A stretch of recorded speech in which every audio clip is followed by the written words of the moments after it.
May mga pag-ibig na darating para turuan ka. Pero may iisang pag-ibig na darating para manatili. At siya ang tinatawag na dakilang pag-ibig.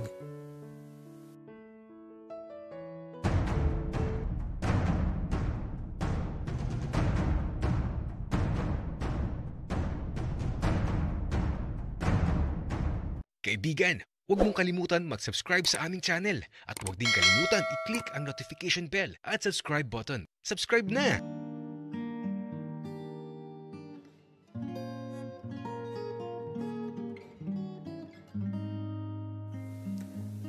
Matapos timbangin ang mga niyog, eto na. Binayaran na sila tati at nanay. Kaya nga masaya na din ako eh.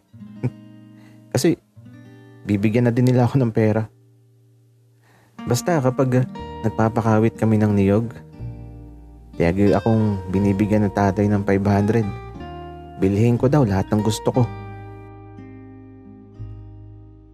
Kaya nga eto, pag uwi namin ni Kian sa bahay, naligo lang kami tapos eto, pupunta kami sa bayan para mamasyal. Tapos ililibre ko siya.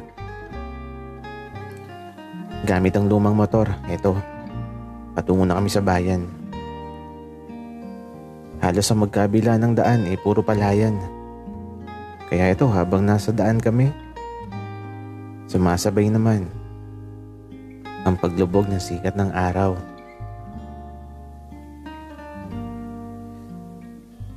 Malamig ang simoy ng hangin.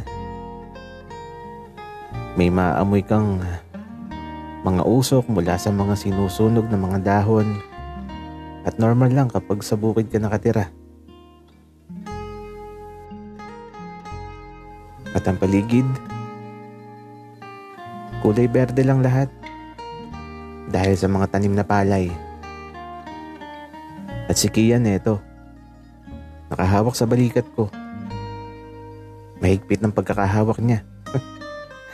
Takot sigurong mahulog sa motor. Kaya naman, nang makarating kami sa bayan, ipinarado ko yung motor ko sa gilid ng tulay. Tapos eto, medyo madaming tao. At madami akong nakikitang kakilala ko. Santino, bakit ang daming tao? Bakit maingay? Anong meron? Kian, piyesta kasi bukas dito sa bayan. Kaya masayang mamasyal dito ngayon. Ano?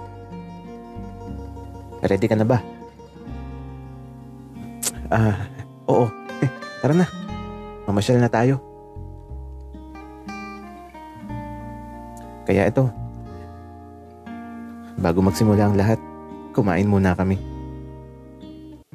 Madami kasing nagtitinda ng mga pagkain dito. At ito, habang kumakain, madaming tumatawag sa pangalan ko, mga tropa ko. Tapos tinatanong nila kung sino yung kasama ko. Si Kian naman, madami ding nakakakilala sa kanya. Nagugulat ako sa tuwing may lalapit sa kanya tapos tinatanong kung sino ako. Kian! Sino siya? Ang pogi naman. Wika ng isang grupo ng kababaihan na lumapit kay Kian. Umalis nga kayo. Ginugulo nyo kami. Wika naman ni Kian. At ayun, umalis na yung mga babae. Kian, sino yung mga yun?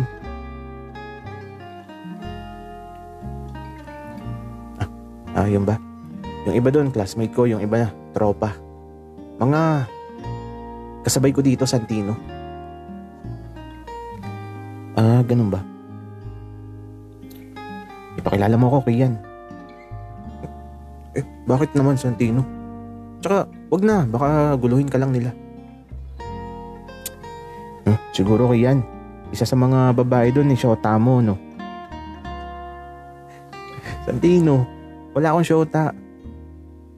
Virgin pa nga ako eh. Tsaka, huwag mo na silang intindihin. Tara na mamasyal. Tsaka, tara, sumakay doon sa Chubibo.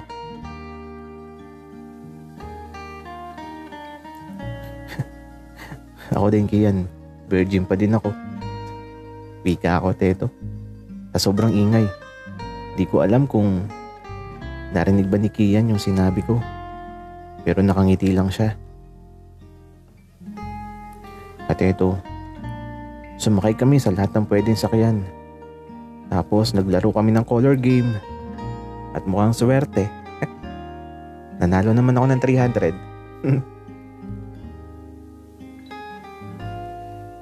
Santino, tara na, baka mamaya maging bato pa yan. Tataya pa sana ako, kaya lang hinawakan na ni Kian yung kamay ko. Para ako nakuryente nung hawakan ni Kian yung kamay ko. Habang hinihila niya ako papalayo sa peryahan. At paglabas namin, hindi na niya binitiwan ang kamay ko.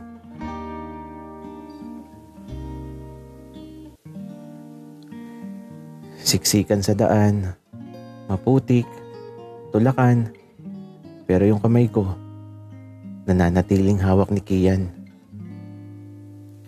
At pagkarating namin sa maluwag na bahagi ng daan,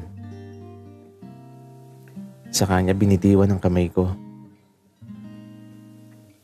Tapos eto, nakatingin siya sa isang bagay na hinawakan niya at sinukat.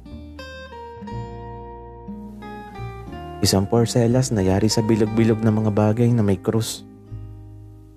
At mukhang gusto ni Kian ang bagay na yun.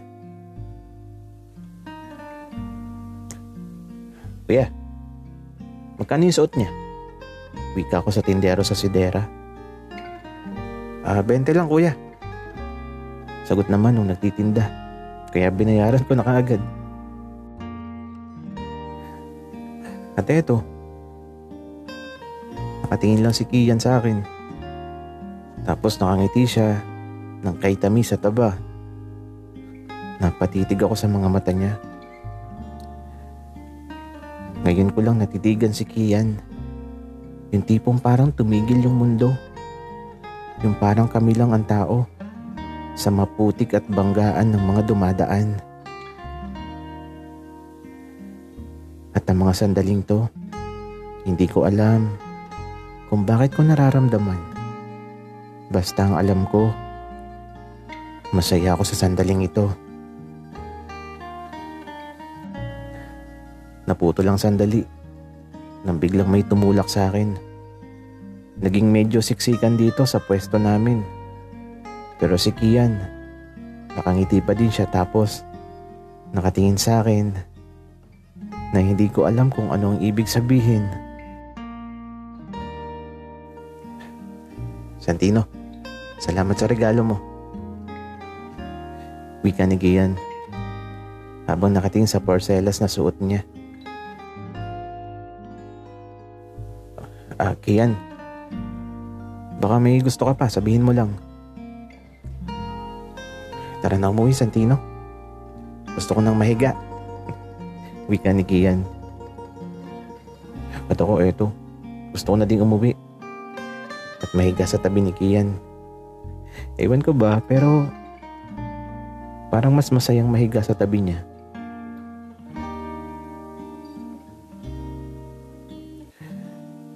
Bumalik na kami sa gilid ng tulay. At habang pauwi kami, sakay sa lumang motor, madilim sa daan. At madilim din ang isipan ko sa nararamdaman kong hindi ko maunawaan. Bakit parang may kaba? Bakit parang may mali? Pero masaya.